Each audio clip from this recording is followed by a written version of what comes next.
Hello friends, இன்னைக்கு நம்ம பார்க்க போகிறது ஜாப்பனி அனிமே சீரீஸ்னா ஹெல்ஸ் பாரடைஸ் சீசன் 1 எபிசோட் 7 தான் இன்னைக்குள்ள வீடியோவில் பார்க்க போகிறோம். உங்களுக்கு இந்த வீடியோ பிடிச்சிருந்தது அப்படின்னா லைக் பண்ணிட்டு அப்படி மறக்காம நம்ம சேனலை சப்ஸ்கிரைப் பண்ணிருங்க. ஒருவேளை உங்களுக்கு இந்த அனிமே பிடிக்கலன்னா நான் எக்ஸ்பிளைன் பண்ணுறது தான் நல்லா இல்லாமல் இருக்குமே தவிர்த்து ஒரிஜினல் அனிமே ரொம்பவே சூப்பராக இருக்கும். ஸோ ஒரிஜினல் அனிமையை போய் பாருங்க. சரி வாங்க நம்ம வளவலன்னு பேசாமல் இன்னைக்குள்ள கதைக்குள்ளே போகலாம். இன்னைக்கு நம்ம பார்க்க போகிறது ஹெல்ஸ் பாரடைஸ் சீசன் 1 எபிசோட் 7.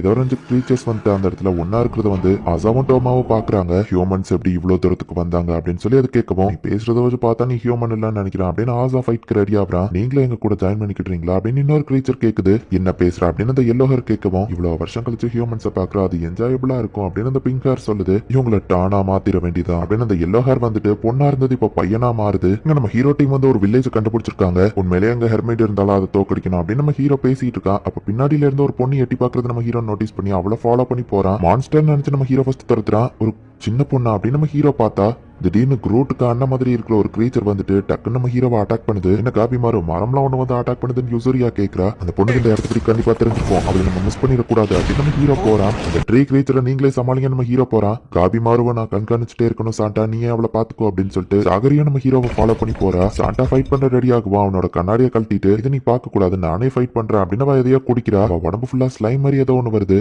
இந்த பொண்ணு நார்மலா தெரியல, வேற லெவல்ல ஃபாஸ்டா ஓடிட்டு இருக்கா. இந்த ஃபாரஸ்ட் பத்தி உனக்கு நல்லாவே தெரிஞ்சிருக்கு, நீ நில்லு, உன்கிட்ட சில கேள்விகள் மட்டும் நான் கேட்டுக்கிறேன் அப்படின்னு நம்ம ஹீரோ சொல்லவும், நம்ம ஹீரோவே அப்படியே தூக்கி அடிச்சிருதா. சின்ன பொண்ணுகிட்ட இவ்வளவு ஸ்ட்ரென்த்தா நம்ம ஹீரோ பாக்குறான். நீ பயப்பட தேவையில்ல, உன்கிட்ட சில கேள்விகள் கேட்கணும் அப்படின்னு சாகரி சொல்லுவான். அந்த பொண்ணு நிக்கிறா. டக்குன்னு பார்த்தா அவ கையில ஏதோ ஒரு பவரை கிரியேட் பண்ணி சாகரி அட்டாக் பண்ணலான்னு போகவும் நம்ம ஹீரோ வந்து தடுத்துருக்கான். அவ லைட்டா பஞ்ச் பண்ணதே ரொம்பவே பவர்ஃபுல்லா இருக்கு. சாகரி பிரீதிங் டெக்னிக்கை யூஸ் பண்ணி ஃபைட் பண்ண அந்த ஸ்ட்ரென்த் இந்த பொண்ணு கிட்ட நம்ம ஹீரோ பாக்குறான். பட் அவன் வைஃப் ஞாபகம் வந்த உடனே என்னாலும் சரி நான் இங்கிருந்து உயிரோட தான் போவேன், பொறுமையா இருந்தது ஏன் தப்பு, எலெக்சர் ஆஃப் லைஃப் எங்க இருக்கு எனக்கு பதில் சொல்லு அப்படின்னு நம்ம ஹீரோ அந்த பொண்ணை டக்குனு கட்டி போட்டு தூக்கவும், அந்த பொண்ணால தப்பிக்க முடியல, பதில் சொல்லு அப்படின்னு நம்ம ஹீரோ கேட்கறான்.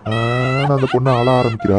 சின்ன பொண்ணை பயன்படுத்தினா இப்படிதான், அவளை இறக்கி விடு அப்படின்னு சாகரி போய் இப்ப சமாதானப்படுத்தவோ சாகரி கூட அவ சேர்ந்துக்கிறா. ஒரு வழியா அந்த பொண்ணை பிடிச்சிட்டீங்களா அப்படின்னு யுசரியா அந்த இடத்துக்கு வரா. அந்த பொண்ணு கிட்ட இருந்து ஏதாச்சும் தெரிஞ்சதா அப்படின்னு சாண்டா கேட்கறான். இவன் அழுது முடிக்கிற வர பேச மாட்டான்னு சாகரி சொல்றா. ப்ளீஸ் அவளை விட்டுருங்க, உங்களுக்கு என்ன தேவையோ அதை நான் சொல்றேன், வில்லேஜ்க்கு கூட கூட்டிட்டு போறேன் அப்படின்னு அந்த மரம் சொல்லுது. பேச்ச நாங்க எப்படி நம்புறதுன்னு யுசரியா கேட்கவும், சாப்பாடு இருக்குன்னு அந்த மரம் சொல்லுது. எங்க கிட்டே தான் இருக்குன்னு அவ சொல்றா. குளிக்கிறதுக்கு இடம் இருக்கு அப்படின்னு அந்த மரம் சொல்லுவோம். அப்ப சரி வாங்க போலாம் அப்படின்னு யூசரியா ஜாலியா அது கொத்துக்கிட்டுறா. இந்த மான்ஸ்டர் நம்ம நம்ப முடியாது, அதுக்கு நீ இதை விட்டாலும் நமக்கு வேற வழி இல்ல, ஒருவேளை அது நம்ம கிட்ட ஏதாச்சும் பண்ண ட்ரை பண்ணுச்சுன்னா நம்ம அதை கொன்ற வேண்டியதான் அப்படின்னு நம்ம ஹீரோ சொல்றான். நம்ம வந்துட்டோம் அப்படின்னு அந்த மான்ஸ்டர் சொல்லுவோம். இந்த இடம் கோஸ்ட் டவுன் மாதிரி இருக்கேன்னு கேக்குறாங்க. ஜஸ்ட் 1000 வருஷமா தான் இது இப்படி இருக்கு அப்படின்னு அதை சொல்லுது. நிறைய பழைய காலத்து பொருளா அந்த இடத்துல இருக்கு, நீ இந்த இடத்துலயா வாழ்ற நம்ம ஹீரோ கேட்கறான். முதல்ல என் பேக் டப் தான் ப்ராமிஸ் பண்ணிருக்கேன்னு யூசரியா கேட்டு இப்ப போய் ஜாலியா குளிக்கிறா. அவனை உன்னால கண்ட்ரோல் பண்ண முடியாதா அப்படின்னு சொல்லி சாண்டாவை நம்ம ஹீரோ திட்டுறான். எல்லாருமே ஏன் இவ்வளவு வீக்கா இருக்காங்க அப்படின்னு நம்ம ஹீரோ யோசிக்கிறான். நீ வந்து ரிலாக்ஸ் பண்ணு அப்படின்னு யூசரியா கூப்பிடுறா. அட்டாக் பதில் நான் உன்னை கண்காணிக்கிறதுக்கு நாங்க ஷிஃப்ட் சேஞ்ச் பண்ணிருக்கோம், அவ்வளவுதான். இந்த பேதிங்ல நான் குளிக்கிறதுனாலலாம் அப்படியே ரிலாக்ஸா இருந்திருப்பேன் நினைக்காத அப்படின்ட்டு அவ்வளோ அப்படியே ரிலாக்ஸ் ஆகுறா. ஃபைட் பண்ணி டயர்டா இருக்குது. இப்போ சாகரிக்குமே நல்லா இது ரிலாக்ஸிங்கா இருக்கு. சின்ன பொண்ணு வந்து சாகரிக்கு டவலை வச்சுட்டு போறா. அந்த பொண்ணுக்கு ஒண்ணு மட்டும் ரொம்ப பிடிச்சிருக்கு போல அப்படின்னு சொல்லி யூசரியா பாக்குறா. தண்ணி எல்லாம் இஷ்டத்துக்கு குடிக்காத நம்ம ஹீரோ சொல்றான். இந்தாங்க சாப்பாடு அப்படின்னு கொடுக்குது. சாப்பிடணும்னு ஆசை இருந்தா சாப்பிட்டு நம்ம ஹீரோ சொல்றான்.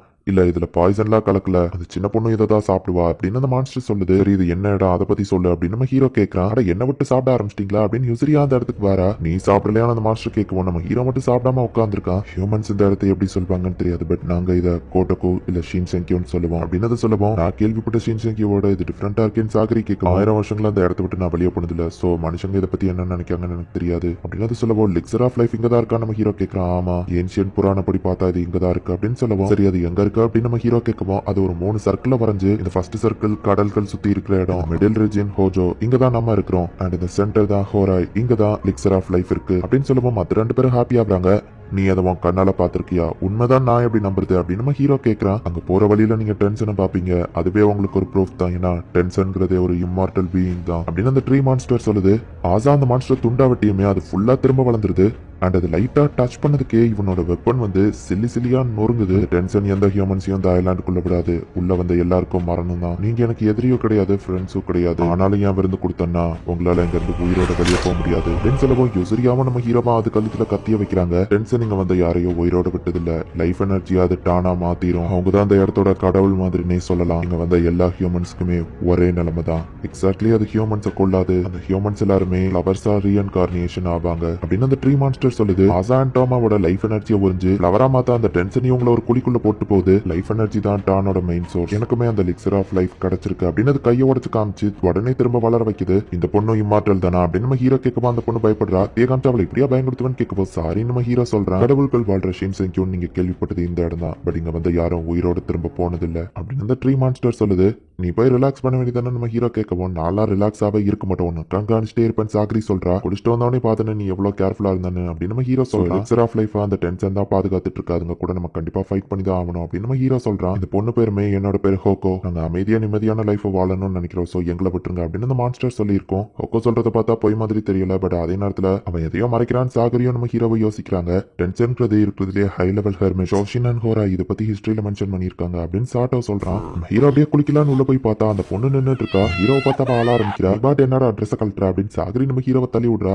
எங்க வில்லேஜ்ல எல்லாமே சகஜம் தான். நாங்க எல்லாரும் ஒன்னா தான் குளிப்போம். பட் சீஃப் மட்டும் தனியா குளிப்பாரு அப்படின்னு நம்ம ஹீரோ சொல்றான். நம்ம ஹீரோ உடம்புல நிறைய தழும்புகள் இருக்கிறத அவங்க ரெண்டு பேரும் பாக்குறாங்க. மேவோட உடம்புலயே ஒரு பெரிய தழும்பு இருக்கு. அதான் சாகரி சுத்தி பாக்குறா. சோப்பு கண்டிஷனர்னு நிறைய ஐட்டம் இருக்கு. ஆனா அது எதையுமே அந்த பொண்ணு யூஸ் பண்ணல. பொண்ணுக்கு சொல்லி கொடுக்க யாரும் இல்ல போல. ஹேர் ஸ்டைல் பாத்தீங்களா நான் அவனை குளிக்க வைக்கிறேன். என்னால முடிஞ்சதை செய்யறேன். மாறோ நீ அதை பக்கமா தனியா போய் குளி அப்படின்னு சொல்லி சாகரி சொல்றா. நீயும் ஃபைட்டிங்லாம் பண்ற சொன்னால ரிலாக்ஸ் ஆகு அப்படின்னு சொல்லிட்டு சாகரி போயிட்டு இது ஆஷ் கமிலியா ஆயில் கேக் இது உன்னோட கண்டிஷனர் மாதிரி யூஸ் ஆகும் அப்படின்னு நம்ம ஹேர் வாஷ் பண்ணுவோம். அவ ஹேர் ரொம்பவே சில்கியா இருக்கு. மேக்குமே அது ரொம்பவும் பிடிச்சிருக்கு. நம்ம ஹீரோ குளிக்கும் போது ஒரு விஷயத்தை யோசிச்சு பாக்குறான். நம்ம வைஃபும் குளிப்பாட்டி விடும்போது டைம் கிடைக்கும் போது ரிலாக்ஸ் ஆகுங்க அப்படின்னு சொல்லி இருப்பா. ஆனா நான் ரிலாக்ஸ் ஆனோம்னா ஃபைட் பண்றதுக்கான கோபம் என்கிட்ட இருக்காது அப்படின்னு நம்ம ஹீரோ சொல்லவும் உங்க ஃபைட்டிங் ஸ்ட்ரென்த் நான் திருடுறேன்னு சொல்றீங்களா அப்படின்னு அவ கேட்கறா. இல்ல அப்படின்லாம் இல்ல நம்ம ஹீரோ சொல்லவும் டைம் கிடைக்கும் போதே ரிலாக்ஸ் ஆகுங்க. ஏன்னா இதை விட பெரிய ஃபைட்டுக்கு நீங்க தயாராகணும்னு சொல்லவும் வார் எதுவும் வரப்போதான் நம்ம ஹீரோ கேட்கறான். இல்ல நான் உங்க லைஃப பத்தி சொன்னேன். உங்க ஹெல்த்தையும் நீங்க ஆரோக்கியமா பாத்துக்கிடணும்ல. இந்த போர்ல நீங்க ஜெனரல்னா அவங்களோட டாக்டிஷியன். சோ நான் என்ன சொல்றேன்னா அதை கேளுங்க. நான் உங்க கூட வந்துருவேன். இன்னைக்குதான் எங்க அப்பாவோட பாத்துல நம்மளால கடைசியா குளிக்க முடியும் அப்படின்னு சொல்லி அவ சொல்றா. சரி வாங்க ப்ரோ தண்ணியில போய் இறங்கலாம்னு சொல்லவும் எனக்கு தண்ணி பிடிக்காதுன்னு நம்ம ஹீரோ சொல்றான். போன மணி என் தண்ணியை பார்த்து பயப்படுறாரு அப்படின்னு யோசிக்கிறா.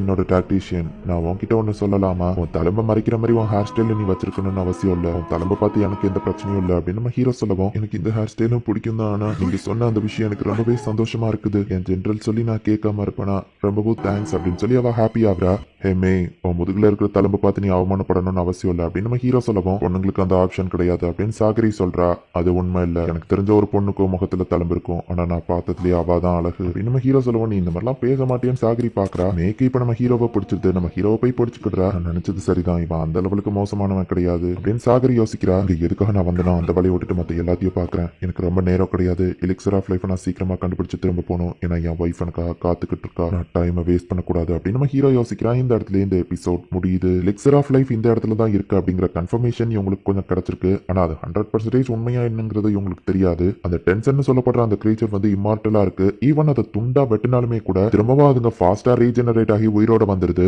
இனிதான் கதையை வேற லெவல்ல சூப்பரா போகும். ஸோ மிஸ் பண்ணாம பார்த்து என்ஜாய் பண்ணுங்க. அண்ட் உங்களுக்கு இந்த வீடியோ பிடிச்சிருந்தது அப்படின்னா லைக் பண்ணிட்டு அப்படி மறக்காம நம்ம சேனலை சப்ஸ்கிரைப் பண்ணிருங்க. தேங்க்யூ ஃபார் வாட்சிங். Bye guys. நெக்ஸ்ட் எபிசோட்ல மீட் பண்ணலாம்.